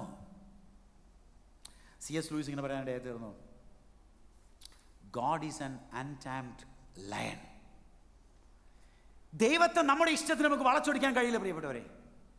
ഒരു പക്ഷേ നമ്മൾ ഉപയോഗിക്കണ്ടാവും, പ്രാർത്ഥന കേൾക്കണ്ടാവും, കാര്യങ്ങൾ ചെയ്യാം. പക്ഷേ ദൈവത്തിൻ്റെ ഇഷ്ടം, ദൈവത്തെ, ജീവനുള്ള ദൈവത്തെ, സർവശക്തനും സർവ്വവ്യാപിയും സർവ്വജ്ഞാനിയുമായ സകലത്തിൻ്റെയും സൃഷ്ടാവായ, ഉണ്ടാകട്ടെ എന്ന് പറയും സകലവും ഉണ്ടാക്കിയ ദൈവത്തെ നമ്മുടെ ഇഷ്ടത്തിന്, നമ്മുടെ ആഗ്രഹത്തിന്, നമ്മുടെ ഇഷ്ടങ്ങൾ പൂർത്തീകരിക്കുവാനായിട്ട് വളച്ചൊടിക്കുവാൻ നമുക്ക് കഴിയില്ല. ഇവിടെ പൗലോസ് അപ്പോസ്തലൻ ചോദിക്കുന്ന ചോദ്യമുണ്ട്, നീ ആരാകുന്നു? കർത്താവ് പറയണം, നീ ഉപദ്രവിക്കുന്നവനായ ക്രിസ്തു, നീ ഇതുവരെ ഉപദ്രവിച്ചുകൊണ്ടിരുന്ന ക്രിസ്തു ഞാനാകുന്നു. ഞാനൊരു കാര്യം പറയട്ടെ പ്രിയപ്പെട്ടവരെ, എന്നോട് ചേർന്ന് പൗലോസ് അപ്പോസ്തലന്റെ ജീവിതത്തിൽ കർത്താവിനെ കണ്ടുമുട്ടിയപ്പോൾ അദ്ദേഹത്തിൻ്റെ ജീവിതം അടിമുടി മാറി.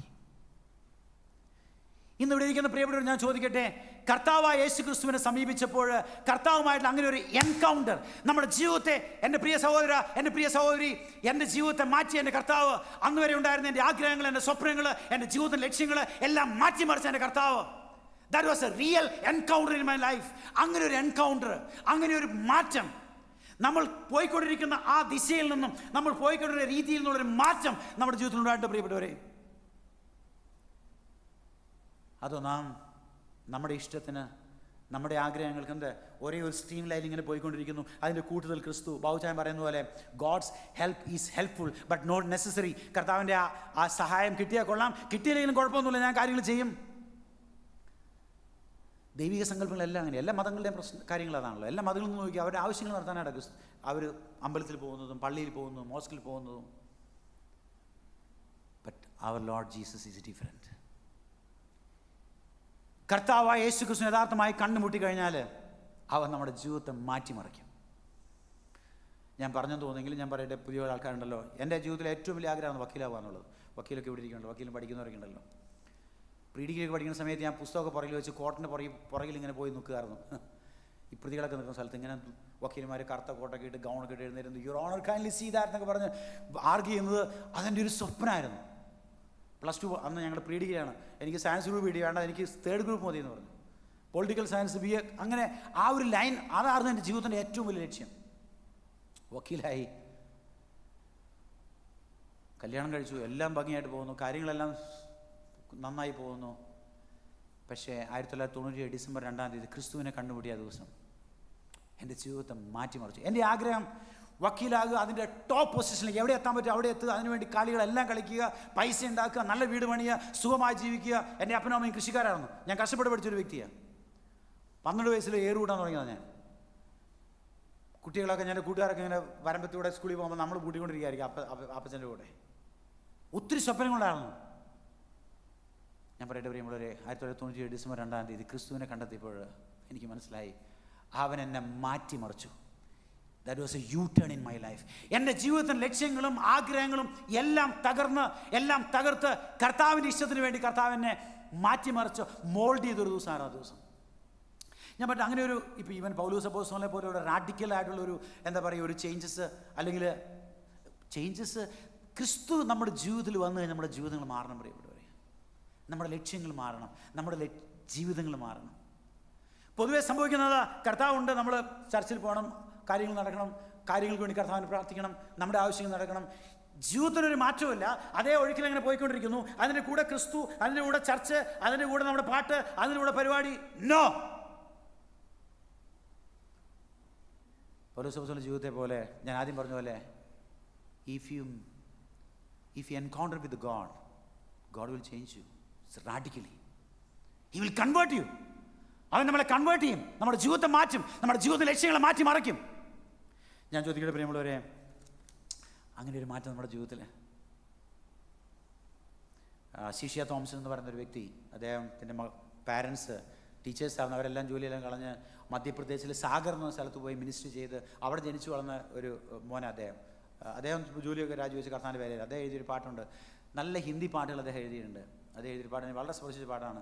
അദ്ദേഹം ഇങ്ങനെ പാടി, മുझको यीशु माजी मिल गए अभी जीना है बस अब यीशु मसीह, मुझको यीशु मसीह मिल गए अभी जीना है बस अब यीशु मसीह, जान दी उसने मरना सिखाया मुझे, जान दी उसने मरना सिखाया मुझे, इस जहां के अब हम नहीं, मिल गया मुझको यीशु मसीह, मुझको यीशु मसीह मिल गए अभी जीना है बस अब यीशु मसीह. എനിക്ക് കർത്താവിനെ ലഭിച്ചു, ഇനി ഞാൻ ജീവിക്കും എൻ്റെ ക്രിസ്തുവിന് വേണ്ടി. ജാനതി ഉസ്നെ മർന സിഖായ. ആ സ്വന്തം ജീവൻ തന്ന് മരിക്കാൻ, ഈ ലോകത്തിന് വേണ്ടി മരിക്കാൻ, എൻ്റെ സ്വപ്നങ്ങളെ മരിപ്പിപ്പാൻ, എൻ്റെ ആഗ്രഹങ്ങളെ മരിപ്പിപ്പാൻ കർത്താവ് എനിക്ക് വേണ്ടി ജീവൻ തന്നു. അവൻ എന്നെ പഠിപ്പിച്ചു. അതുകൊണ്ട് എൻ്റെ ജീവിതത്തിൻ്റെ ബാക്കി ഈ ലോകത്തിന് വേണ്ടിയല്ല, എൻ്റെ ക്രിസ്തുവിന് വേണ്ടി.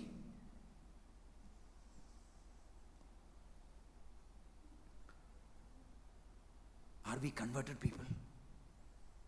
യഥാർത്ഥമായും മാറ്റം വന്നവരാണ് നാം ഓരോരുത്തരും. ക്രിസ്തുവുമായിട്ട് അങ്ങനെ ഒരു കോൺഫ്രണ്ടേഷൻ നമ്മുടെ ജീവിതത്തിൽ വന്നിട്ടുണ്ടോ? നിങ്ങൾ ബൈബിൾ എല്ലാം പരിശോധിച്ചാൽ എല്ലായിടത്തും അത് കാണാൻ കഴിയും. മോശ, ആടിനെ തീറ്റ ചെയ്യുന്ന മോശ ദൈവത്തെ കണ്ടു, ജീവിതം മുഴുവൻ മാറി അദ്ദേഹത്തിൻ്റെ. യെശയ്യാ എന്താ പ്രവാചകൻ, രാജകുടുംബത്തിൽ പിറന്നവൻ, വലിയ പ്രൗഢി ഉണ്ടായിരുന്നവൻ. യെശയ്യാവ് എഴുന്നേറ്റ് നിൽക്കുമ്പോൾ ഇസ്രായേൽ മുഴുവൻ അദ്ദേഹത്തിൻ്റെ മുന്നിൽ കുമ്പിടുമായിരുന്നു. ദൈവത്തിന് വചനം അറിയിച്ചാലെന്ന് പറഞ്ഞു. പക്ഷേ ദൈവത്തെ കണ്ടു യെശയ്യാ അലറി കരയുന്നത് കാണാൻ കഴിയും. അയ്യോ, ഞാൻ അരിഷ്ട മനുഷ്യൻ. യെശയ്യാവിന്റെ ജീവിതത്തെ മുഴുവൻ മാറ്റി മറിച്ച് നമുക്ക് കാണാൻ കഴിയും. അബ്രഹാം, ദൈവം വിളിച്ചു, വിട് നിന്റെ ജാതി, നിന്റെ ദേശം, നിന്റെ ചാർച്ചക്കാരെ വിട്ട്, ഗെറ്റ് ഔട്ട് ഫ്രം ഹിയർ, ഇവിടുന്ന് കടന്നു പോന്നി. ജീവിതം മാറ്റി അബ്രഹാമിൻ്റെ. എൻ്റെ പ്രിയപ്പെട്ടവരെ, ഞാൻ ചോദിക്കട്ടെ, നമുക്ക് ഇങ്ങനൊരു സാധാരണക്കാരനായി, കൂട്ടത്തിൽ പാട്ടും പൂട്ടുമെന്ന് പറയാറുണ്ട്, അങ്ങനെ ജീവിച്ച് ഒരു ശരാശരി ക്രിസ്ത്യാനിയായി പ്രശ്നങ്ങളൊന്നുമില്ലാതെ കർത്താവ് നമ്മെക്കുറിച്ച് വലിയ ഉദ്ദേശമുണ്ട്. ഞാൻ വീണ്ടും പറയട്ടെ, ഇവിടെ കർത്താവ് പൗലോസ് പറഞ്ഞൊരു കാര്യമുണ്ട്, ഞാൻ ക്രിസ്തുവാണ്. നീ ഉപദ്രവിക്കുന്ന ക്രിസ്തു ഞാനാകും. ഇവിടെ മറ്റൊരു അത്ഭുതമായ കാര്യം പൗലോസ് അപ്പോസ്തലന്റെ ഹൃദയത്തിൽ ശ്രദ്ധിക്കാൻ രണ്ടാമത്തെ കാര്യം ഞാൻ പറയാൻ ആഗ്രഹിക്കുന്നത്. പൗലോസ് അപ്പോസ്തലന്റെ ഹൃദയത്തിൽ വലിയ സംശയങ്ങൾ. എനിക്കറിയാം, ഇവിടെ ചെറുപ്പക്കാർക്ക് ഇപ്പോഴും ഒത്തിരി സംശയങ്ങളുണ്ടാവും. സംശയങ്ങൾ നല്ലതാണ്. യഥാർത്ഥമായ നല്ല സംശയങ്ങൾ, സത്യങ്ങളെ അറിയാനുള്ള നമ്മൾക്ക് അതിനുള്ള വാതിലുകൾ അതെല്ലാം. പൗലോസ് അപ്പോസ്തലന്റെ ഹൃദയത്തിൽ ഒത്തിരി സംശയങ്ങളുണ്ടായിരുന്നു, അല്ലേ? ഏകദൈവത്തിൽ വിശ്വാസിയ, അല്ലെങ്കിൽ ഇതെങ്ങനെ ഒരു തച്ചൻ്റെ മകൻ എങ്ങനെ ക്രിസ്തുവാകും, എങ്ങനെ മസിയാകും, ഇതെങ്ങനെ സംഭവിക്കും, ഇതെങ്ങനെ നടക്കും, ഒരു 100,000 സംശയങ്ങൾ ഒരു പക്ഷേ പൗലോസ് അപ്പോസ്തലന്റെ ഹൃദയത്തിൽ ഇങ്ങനെ നടന്നുകൊണ്ടിരുന്നിരിക്കാം. പക്ഷേ മരിച്ചുയർത്തെഴുന്നേറ്റ കർത്താവ് പൗലോസ് അപ്പോസ്തലന് പ്രത്യക്ഷപ്പെട്ടതോടുകൂടി സകലതും തീർന്നു. When he saw Lord Jesus Christ, resurrected Lord Jesus Christ, everything is finished. All the doubts finished.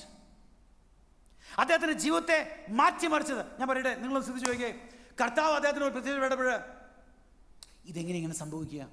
തൃത്വം, പിതാവ് പുത്രൻ, ഇതെങ്ങനെ സംഭവിക്കും? എങ്ങനെയാണ്? ഒരു ചോദ്യം പൗലോസ് ചോദിച്ചില്ല. സ്വന്തം ജീവിതം പൗലോസ് അദ്ദേഹത്തിന് മുമ്പിൽ കർത്താവിൻ്റെ അടിയറവ് പറഞ്ഞു. ഞാനിനി എന്താ ചെയ്യേണ്ടതെന്ന് ചോദിക്കണം പൗലോസ്. ഞാൻ പറയട്ടെ പ്രിയമുള്ളവരെ, യഥാർത്ഥമായും ക്രിസ്തുവിനെ നാം കണ്ടെത്തി കഴിഞ്ഞാൽ നമ്മുടെ സംശയങ്ങളെല്ലാം അവിടെ തീരും. If you really encounter the Lord Jesus Christ in your life, നമ്മുടെ ജീവിതത്തിൽ കർത്താവ് നമ്മുടെ ജീവിതത്തിൽ ഇടപെട്ട് കഴിഞ്ഞാൽ നമ്മുടെ സംശയങ്ങൾ, നമ്മുടെ എല്ലാം അവിടെ തീരും. പിന്നെ നമ്മൾ ചോദിക്കും കർത്താവിനോട്, കർത്താവേ, ഞാൻ എന്താ ചെയ്യേണ്ടത്? What shall I do Lord? നീ എനിക്ക് വേണ്ടി മരിച്ചു, നീ ഉയർത്തെഴുന്നേറ്റു, നീ ഇന്നും ജീവിക്കുന്നവൻ, നീ എനിക്ക് വേണ്ടി ഒരു ഭവനം ഒരുക്കുന്നു, ഞാൻ അവിടേക്ക് വരേണ്ടവൻ. കർത്താവ്, ഇനി ഈ ലോകത്തിൽ അല്പസമയം, എത്ര കാലം ഉണ്ടെന്ന് അറിയില്ല, ഞാൻ എന്താ ചെയ്യേണ്ടത്? What shall I do Lord? അങ്ങനെ ഒരു ചോദ്യം വരെ പ്രിയപ്പെട്ടവരെ നമ്മൾ ചോദിക്കുകയോ? ആ യഥാർത്ഥമായ ആ കൺവിക്ഷൻ കർത്താവിനെ കണ്ടു കഴിഞ്ഞ വ്യക്തികൾ ചോദിക്കുന്ന ചോദ്യം, ഞാൻ എന്താ ചെയ്യേണ്ടത്? ഞാൻ എവിടെ പോകേണ്ടത്? ഞാൻ എന്താ ചെയ്യേണ്ടത്? ഞാൻ എന്താ കർത്താവിനോട് കൂടെ നടക്കുന്ന ഒരു അനുഭവം, കർത്താവിനോട് ചോദിച്ച് നടക്കുന്ന ഒരു അനുഭവം, കർത്താവിൻ്റെ ഇഷ്ടം ചെയ്യുന്ന ഒരു അനുഭവം. When we are on the centre of the God's will, കർത്താവിൻ്റെ ഇഷ്ടത്തിൻ്റെ ആ കേന്ദ്രത്തിൽ നാം ആയിരിക്കുമ്പോൾ അത് ലഭിക്കുന്ന സന്തോഷം എൻ്റെ പ്രിയപ്പെട്ടവരെ അത് പറഞ്ഞറിയിക്കാൻ കഴിയാത്ത. ഞാൻ എൻ്റെ കാര്യം പറയട്ടെ, കഴിഞ്ഞ 25 വർഷം നേപ്പാളിലും നോർത്ത് ഇന്ത്യയിലൊക്കെ വേല ചെയ്യുന്നു. ഇത്രയും വലിയ സന്തോഷത്തിൻ്റെ ഒരു ജീവിതം.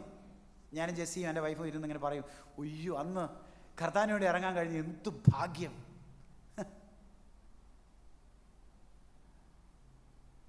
It's an amazing life. കർത്താവിനോട് കൂടെ ജീവിക്കുന്ന, കർത്താവിന് വേണ്ടി ജീവിക്കുന്ന ജീവിതം. ഞാൻ പറയട്ടെ, നിങ്ങളിവിടെ എത്ര കോടിക്കണക്കിന് രൂപ സമ്പാദിച്ചാലും, എത്ര വലിയ പൊസിഷനിലേക്ക് നിങ്ങൾ പൊന്തിയാലും, യു വോണ്ട് ഗെറ്റ് ദാറ്റ്. വീണ്ടും മറ്റൊരു കാര്യമാണ് ഞാൻ പറയാൻ ആഗ്രഹിക്കുന്നത്. ഇവിടെ നമുക്കറിയാം, ഒരു പൗലോസ് അപ്പോസ്തലനോട് കർത്താവ് പറയുന്ന ഒരു ശബ്ദമുണ്ട്, എന്നെ വളരെ സന്തോഷിപ്പിക്കുന്ന ഒരു കാര്യം. അത് നോർത്ത് ഇന്ത്യയിലെ നേപ്പാളിൽ പ്രവർത്തിക്കുമ്പോൾ എന്നെ ഏറ്റവും കൂടുതൽ ആശ്വസിപ്പിക്കുന്ന ഒരു ശബ്ദം. അത് എന്താ പറഞ്ഞത്? നീ ആരാകുന്നു കർത്താവ് ചോദിച്ചപ്പോൾ പൗലോസ് കർത്താവ് പറയുന്നൊരു കാര്യമാണ്. എന്താ പറയുന്നത്? നീ ഉപദ്രവിക്കുന്ന നസ്രായനായ യേശു ആകുന്നു ഞാൻ. നീ ഉപദ്രവിക്കുന്ന നസ്രായനായ യേശു ഞാനാകുന്നു. എൻ്റെ പ്രിയപ്പെട്ടവരെ, കർത്താവിനെ അറിഞ്ഞോടുകൂടി ആ അത്ഭുതകരമായ ഒരു ബന്ധത്തിലേക്ക് നാം വരിക ചെയ്യുന്നത്. ഇവിടെ നമുക്കറിയാം, യേശുവിനെ പൗലോസ് ഉപദ്രവിച്ചിരുന്നോ? ഇല്ല. പൗലോസ് അപ്പോസ്തലൻ ഉപദ്രവിച്ചത് വിശ്വാസികളെയാണ്, ദൈവമക്കളെയാണ്. കർത്താവ് പറയാണ്, ദൈവമക്കളെ നീ ഉപദ്രവിച്ചെങ്കിൽ അത് എന്നെ ഉപദ്രവിക്കുന്നത്. കർത്താവ് പറയണം, ഞാൻ കർത്താവ് നമ്മിലും നാം കർത്താവിലും. അഭേദ്യമായ അത്ഭുതകരമായ രക്ഷയിലേക്ക് വരുന്ന ഒരു വ്യക്തിയുടെ ജീവിതത്തിൽ അഭേദ്യമായ അത്ഭുതകരമായ ഒരു ബന്ധത്തിലേക്ക് വരിക. ഒരു വ്യക്തിയായി, ഒന്നായി, ക്രിസ്തുവിൽ നാം, ക്രിസ്തു നമ്മിൽ. ബൈബിൾ പിന്നെയും പറഞ്ഞൊരു കാര്യം, വി ആർ ഇൻ ക്രൈസ്റ്റ്. ക്രിസ്തുവിൽ നാം ആയിരിക്കുന്നു. നമ്മെ തൊടുന്നവര് ക്രിസ്തുവിനെ തൊടുന്നു. നമ്മെ തൊടുന്നവര് ക്രിസ്തുവിൻ്റെ, കർത്താവിൻ്റെ കൃഷ്ണമണിയെ തൊടുന്നു. അതിലപ്പുറം എന്താ പ്രിയപ്പെട്ടവർ വേണ്ട ഈ ലോകത്തിൽ? എന്നെ തൊടുന്നവര് എന്നാലോചിച്ച് നോക്കിയേ, എന്നെ പരിഹസിക്കുന്നവർ, ക്രിസ്തു പറയാം എന്നെ മോനെ പരിഹസിക്കുന്നത്. നിന്നെ തല്ലുന്നവർ എന്നെ തല്ലുന്നത്. I am taking that pain. ആ പെയിൻ, നാം സഹിക്കുന്ന ആ സങ്കടങ്ങൾ, ആ ദുഃഖങ്ങൾ, എന്താ സുവിശേഷത്തെ പ്രതി, കർത്താവിനെ പ്രതി സഹിക്കുന്ന ഓരോ കഷ്ടങ്ങൾ, കർത്താവ് പറയാ ഞാനും സഹിക്കുന്നു. I am with you, you are in me. നിന്നെയല്ല ഉപദ്രവിക്കുന്നത്, എന്നെ അവർ ഉപദ്രവിക്കുന്നത്. എത്ര അത്ഭുതകരമായ റിലേഷൻഷിപ്പ് അവർ ഇവിടെ കാണുന്നത്. നമുക്ക് ഒത്തിരി വാക്യങ്ങൾ ഞാൻ വായിക്കാൻ ആഗ്രഹിക്കുന്നില്ല. ക്രിസ്തുവിലേക്ക് വരുന്നതോടുകൂടി വരുന്ന ആ അഭേദ്യമായ ബന്ധം, ക്രിസ്തു നമ്മിൽ, നാം ക്രിസ്തുവിൽ, നാം ഒന്ന്. മറ്റൊരു ഭാഗത്ത് പൗലോസ് പറയേണ്ട, അതിനെ ഒത്തിരി സന്തോഷിപ്പിക്കുന്ന ക്രിസ്തുവിൻ്റെ കൂട്ടുവേലക്കാർ. ആമേൻ. ഇൻഫോസിസിൻ്റെയോ അല്ലെങ്കിൽ എന്താ ടാറ്റാൻ്റെയോ അല്ലെങ്കിൽ വേറെ എന്താ കമ്പനി, ടെസ്ല, ക്രിസ്ലി എന്തെങ്കിലും ആവട്ടെ, അതിൻ്റെ വേലക്കാരനാവാണോ? അതോ ഒന്ന് ആലോചിച്ച് നോക്കിയേ, ക്രിസ്തു നമ്മോട് കൂടെ, ക്രിസ്തുവിൻ്റെ കൂടെ വേല ചെയ്യാന്ന് പറഞ്ഞാൽ, ക്രിസ്തുവിൻ്റെ കൂട്ടുവേലക്കാരനായിട്ട് കർത്താവിനോട് കൂടെ വേല ചെയ്യാന്ന് പറഞ്ഞാൽ, ലോകത്തെ ചമച്ചവനോട് കൂടെ ദൈവ വേല ചെയ്യാന്ന് പറഞ്ഞാൽ, എൻ്റെ പ്രിയപ്പെട്ട ഒരു ചെറുപ്പക്കാരൻ പറയട്ടെ, അതിലും വലിയൊരു വേല, അതിലും വലിയൊരു ജോലി ലോകത്തിലില്ല. Nothing is compare with that. അങ്ങനെ ഒരു പരിപാടി വേറെ ലോകത്തിലില്ല. കഴിഞ്ഞ ദിവസം ഇന്നലെ ഞങ്ങൾ ഇരുന്ന് സംസാരിക്കും, കുറച്ച് ഡോക്ടേഴ്സൊക്കെ വന്ന് ഞങ്ങൾ ഒരുമിച്ച് സംസാരിക്കാം. വിശ്വാസികൾ, കേരളത്തിൽ നിന്ന് വിശ്വാസി പോകുന്ന ആൾക്കാരില്ല പ്രിയപ്പെട്ടവരെ. ഇപ്പോൾ ഒരു സമയത്ത് നോർത്ത് ഇന്ത്യയിൽ എവിടെ ചെന്നാലും കേരളക്കാരനായിരുന്നു. കേരളത്തിൽ വന്ന് കർത്താവിൻ്റെ വേല ചെയ്യുന്ന വേലക്കാർ.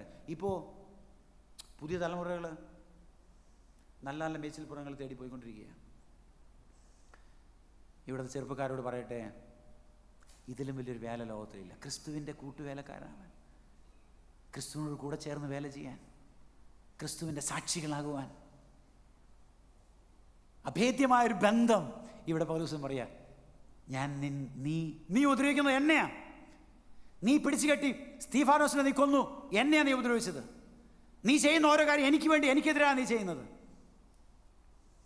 അത്ഭുതകരമായ ഒരു റിലേഷൻഷിപ്പ് നമുക്ക് കാണാൻ കഴിയും. ലാസ്റ്റ് സമയം പോലെ ഞാൻ പറഞ്ഞു അവസാനിപ്പിക്കട്ടെ.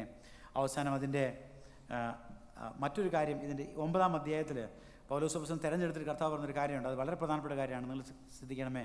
അതിൻ്റെ 15-ാം വാക്യം, ആക്ട്സ് ചാപ്റ്റർ 9:15, അപ്പോസ്തല പ്രവൃത്തി 9-ാം അധ്യായത്തിൻ്റെ 15-ാം വാക്യം ഇങ്ങനെ പറയുന്നത്, കർത്താവ് അവനോട്, നീ പോക, അവൻ എൻ്റെ നാമം ജാതികൾക്കും രാജാക്കന്മാർക്കും ഇസ്രായേൽ മക്കൾക്ക് മുമ്പിൽ വഹിപ്പാൻ ഞാൻ തെരഞ്ഞെടുത്തിരിക്കുന്ന ഒരു പാത്രമാകുന്നു. പൗലോസ് അപ്പോസ്തലന്റെ ജീവിതത്തെ ദൈവം തെരഞ്ഞെടുത്തത് വെറുതെ തെരഞ്ഞെടുക്കുകയല്ല ചെയ്തത്, കർത്താവിന് വേണ്ടി തിരഞ്ഞെടുക്കുക ചെയ്തത്. ആമേൻ. യഥാർത്ഥമായും പ്രിയപ്പെട്ടവരെ ശ്രദ്ധിക്കണമേ, ലോകത്തിൽ നിന്ന് എന്നെയും നിങ്ങളെയും, ഇന്ന് എത്ര കോടിക്കണക്കിന് ആൾക്കാരില്ലേ ഈ നമുക്ക് ചുറ്റും ഇല്ലേ? 3 കോടി ജനങ്ങൾ കേരളത്തിൽ, ലക്ഷങ്ങൾ. അതിൽ നിന്ന് എന്നെയും നിങ്ങളെയും ദൈവം എന്ത് ചെയ്തിരിക്കുന്നത്? തെരഞ്ഞെടുത്തിരിക്കുക ചെയ്തിരിക്കുന്നത്. കോൾഡ് ഔട്ട് പീപ്പിൾ, അതല്ലേ എക്ലീസിയ എന്ന് പറയുന്നത്. Called out people. കർത്താവ് നമ്മളെ വിളിച്ചു, മോനെ ഇങ്ങോട്ട് വാ, മോനെ ഇങ്ങോട്ട് വാ, എനിക്ക് നിന്നെ വേണം. എന്തിനാ വിളിച്ചത്? വെറുതെ ഇരിക്കാൻ. നമ്മൾ ആരെങ്കിലും വിളിക്കും, ഒരാളെങ്കിലും വിളിച്ച്, തോമാച്ച ഇങ്ങ് വാ, തോമാച്ചൻ അടുത്ത് പോ, എന്തിയേ? അല്ല, ചുമ്മാ വിളിച്ചതാ. അങ്ങനെ ഉണ്ടോ? ഒരു കാര്യത്തിന് വേണ്ടി, ഒരു പർപ്പസിന് വേണ്ടിയാണ് നമ്മൾ വിളിക്കുന്നത്. പൗലോസ് അപ്പോസ്തലനെ കർത്താവ് വിളിച്ചു. എന്തിനാ വിളിച്ചേ? ജാതികളുടെ മധ്യത്തിൽ കർത്താവിന് വേണ്ടി നിൽക്കുവാൻ പൗലോസ് അപ്പോസ്തലനെ ദൈവം വിളിച്ചു. എൻ്റെ പ്രിയപ്പെട്ട, ഇന്ന് ഇവിടെ ഇരിക്കുന്ന ഓരോരുത്തരും കർത്താവിനെ അറിഞ്ഞവർ, യഥാർത്ഥമായ രക്ഷയുടെ അനുഭവം അനുഭവിച്ചവരെ കുറിച്ച് പറയട്ടെ, നിങ്ങളെ ദൈവം ലോകത്തിൽ നിന്ന് വിളിച്ച് വേർതിരിച്ചിരിക്കുക അവന് വേണ്ടിയിട്ട്, ഫോർ ഹിസ് പർപ്പസ്. അവൻ്റെ ഇഷ്ടത്തിന്, അവൻ്റെ ആഗ്രഹം, അവൻ്റെ ഇഷ്ടം നമ്മുടെ ജീവിതത്തിൽ പൂർത്തീകരിക്കാനായിട്ട് തിരഞ്ഞെടുത്ത ഒരു പാത്രമായിട്ട് പൗലോസ് അപ്പോസ്തലനെ ദൈവം തിരഞ്ഞെടുത്തു. നമ്മൾ ദൈവം തിരഞ്ഞെടുത്തിരിക്കുക അവന് വേണ്ടി, അവൻ്റെ വെസലായി ജീവിക്കാനായിട്ട്. എൻ്റെ പ്രിയപ്പെട്ടവരെ, നമ്മെ ദൈവം വിളിച്ചു. അതെങ്ങനെ മനസ്സിലാവുന്നത്? കർത്താവ് വിളിച്ചു കഴിഞ്ഞാൽ നമ്മൾ ചെന്ന് കഴിഞ്ഞാൽ നമ്മളെന്താ ചോദിക്കും? സാധാരണ എന്തിനാണ് വിളിച്ചത്? അല്ല ചോദിക്കല്ലേ? ഒരാൾ വിളിച്ചു കഴിഞ്ഞാൽ നമ്മൾ അടുത്ത് ചെല്ലുമ്പോൾ ചോദിക്കും, എന്തിനാണ് വിളിച്ചത്? പൗലോസ് അപ്പോസ്തലൻ ചോദിച്ചു അങ്ങനെ, what shall I do Lord? കർത്താവേ, നീ എൻ്റെ മുമ്പിൽ പ്രത്യക്ഷപ്പെട്ടു, എനിക്ക് മനസ്സിലായി നീ ക്രിസ്തുവാണെന്ന്. എന്തിനെന്നെ വിളിച്ചേ? ഞാൻ എന്താ ചെയ്യേണ്ടത്?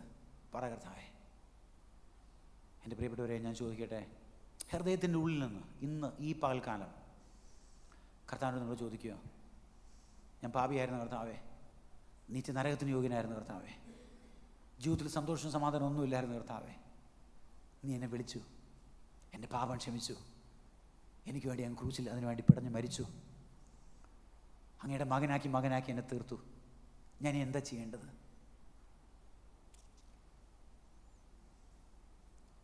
ഹൃദയത്തിൽ നിങ്ങൾ ചോദിക്കുകയാണെങ്കിൽ കർത്താവ് പറയും എന്താ ചെയ്യേണ്ടതെന്ന്. നമ്മുടെ ജീവിത ലക്ഷ്യം എന്താണെന്ന് കർത്താവ് പറയും. ബാക്കി ജീവിതം കൊണ്ട് കർത്താവ് എന്താ നമ്മളെ ഉദ്ദേശിക്കുന്നത് കർത്താവ് നമ്മളോട് പറയും. സിൻസിയറായിട്ട് ഹൃദയത്തിൽ നമ്മൾ ചോദിക്കാൻ തയ്യാറാണെങ്കിൽ.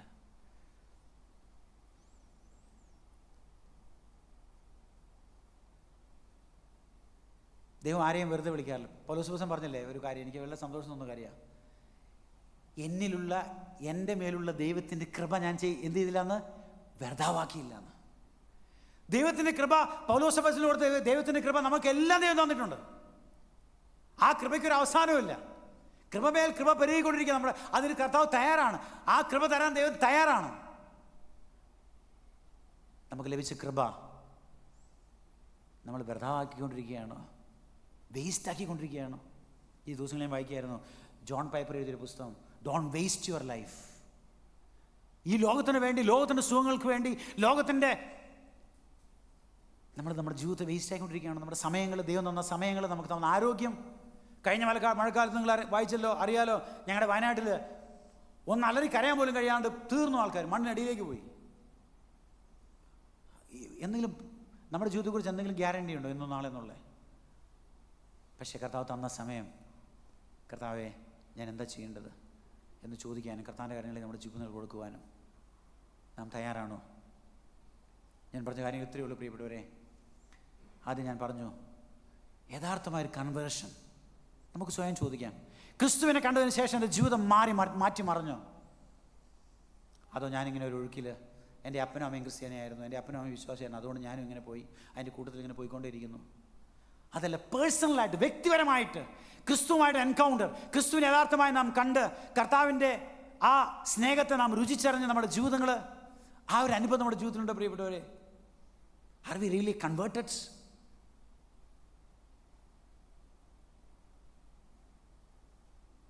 നമുക്ക് നമ്മോട് തന്നെ ചോദിക്കാൻ പ്രിയപ്പെട്ടവരെ. വ്യക്തിപരമായിട്ട് പകൽക്കാലം നമുക്ക് ചോദിക്കാം നമ്മോട് തന്നെ. വീണ്ടും നാം കാണുകയായിരുന്നു, ക്രിസ്തുവിനെ കണ്ടെത്തിയാലും നമ്മുടെ സംശയങ്ങളെല്ലാം അവിടെ തീരും. നമ്മുടെ സംശയങ്ങളെല്ലാം തീരും. If you really encounter the Lord Jesus Christ, no more doubts in your life.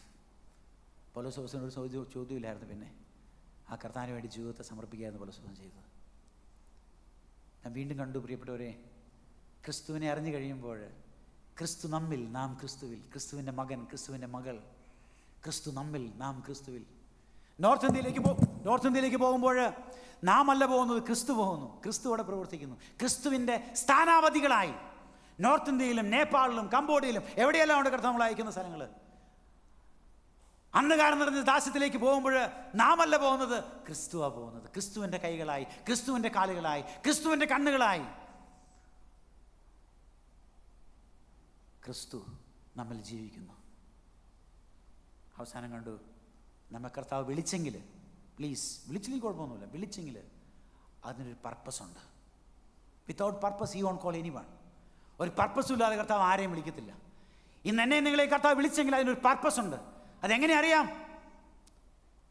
മുഴുവൻ കണ്ടീഷൻസും മാറ്റിവെച്ച്, ഒരു കണ്ടീഷനും ഇല്ലാതെ കർത്താവിനോട് പറയണം, കർത്താവേ നിൻ്റെ ഇഷ്ടം, എൻ്റെ സ്വപ്നങ്ങൾ, എൻ്റെ ആഗ്രഹങ്ങൾ ഞാൻ തകർക്കുന്നു. ഒരു ജീവനുള്ള ബലിയായി ഞാൻ എന്നെ തന്നെ അർപ്പിക്കുന്നു. നിൻ്റെ ഇഷ്ടം എൻ്റെ ജീവിതത്തിൽ നടക്കണം. ഞാൻ അതിനെ സമർപ്പിക്കുന്നു എന്നെ തന്നെ.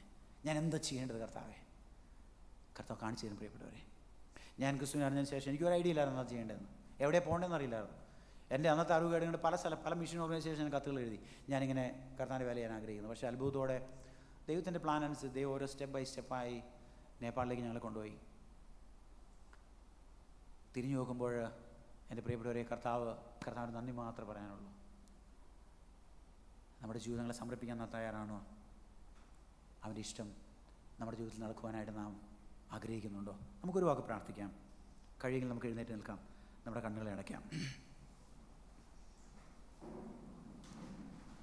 जान दी उसने मरना सिखाया मुझे, जान दी उसने मरना सिखाया मुझे, इस जहां के अब हम नहीं, मिल गया मुझको यीशु मसीह, मुझको यीशु मसीह मिल गए, अभी जीना है बस अब यीशु मसीह, मुझको यीशु मसीह मिल गए, अभी जीना है बस अब यीशु मसीह. കർത്താവിനെ നമ്മുടെ ജീവിതത്തിൽ ലഭിച്ചിട്ടുണ്ടോ പ്രിയപ്പെട്ടവരെ? നമ്മുടെ ജീവിതം യഥാർത്ഥമായ, നമ്മുടെ ജീവിതത്തിൽ ക്രിസ്തു യഥാർത്ഥമായ മാറ്റം നമ്മുടെ ജീവിതത്തിൽ വന്നിട്ടുണ്ടോ? Are we really converted? യഥാർത്ഥമായൊരു കൺവേർഷൻ, ഒരു മാറ്റം നമ്മുടെ ജീവിതത്തിൽ വന്നിട്ടുണ്ടോ പ്രിയപ്പെട്ടവരെ? ക്രിസ്തു നമ്മുടെ ജീവിതത്തിൽ വന്നിട്ടുണ്ടോ പ്രിയപ്പെട്ടവരെ? നമുക്കിങ്ങനെ പ്രാർത്ഥിക്കാം. ഞങ്ങൾ പ്രിയ കർത്താവേ, പൗലോസ് അപ്പോസ്തലന്റെ ജീവിതത്തിൽ വന്ന റാഡിക്കലായ കൺവേർഷൻ ഞങ്ങൾ വായിച്ചല്ലോ. പൗലോസ് അപ്പോസ്തലന്റെ ജീവിതം പിന്നീട് ഞങ്ങൾ കാണുകയായിരുന്നു. കർത്താവേ, എനിക്ക് ജീവിക്കുന്ന ക്രിസ്തുവും മരിക്കുന്നത് ലാഭവും. ക്രിസ്തുവിനെ കണ്ടവർ, കർത്താവെ അങ്ങയെ കണ്ടവർ, അങ്ങയുടെ സ്നേഹത്തെ രുചിച്ചറിഞ്ഞവർ അങ്ങയ്ക്ക് വേണ്ടി ജീവിക്കും. അവരുടെ ജീവിതം ലക്ഷ്യം അങ്ങ് മാത്രമായിരിക്കും. ഞങ്ങൾ ഓരോരുത്തരും അങ്ങനെ സഹായിക്കണം കർത്താവെ. യഥാർത്ഥമായ ഒരു മാറ്റം ഞങ്ങളുടെ ജീവിതത്തിൽ തരണം കർത്താവെ. അങ്ങ് ഞങ്ങളിലും ഞങ്ങൾ അങ്ങിലും അത്ഭുതകരമായ ബന്ധത്തിലേക്ക് ഞങ്ങളെ കൊണ്ടുപോകണം കർത്താവെ. ഞങ്ങളെ വിളിച്ച് എന്തിനാണെന്ന് കർത്താവ് ഞങ്ങൾ കാണിച്ചു തരണം കർത്താവെ. ലോകത്തിന് വേണ്ടി ജീവിച്ച് ഞങ്ങളുടെ ജീവിതം നഷ്ടമായി കളയാൻ അങ്ങ് സമ്മതിക്കരുത് കർത്താവെ. അനേകർക്ക് കർത്താവ് അനുഗ്രഹമായി ഞങ്ങളെ ഓരോരുത്തരെയും തീർക്കണം കർത്താവെ. ഞങ്ങളെ സഹായിക്കണം കർത്താവെ. പ്രാർത്ഥന കേട്ടതിനാ നന്ദി. യേശു നാമത്തിൽ തന്നെ ആമേൻ.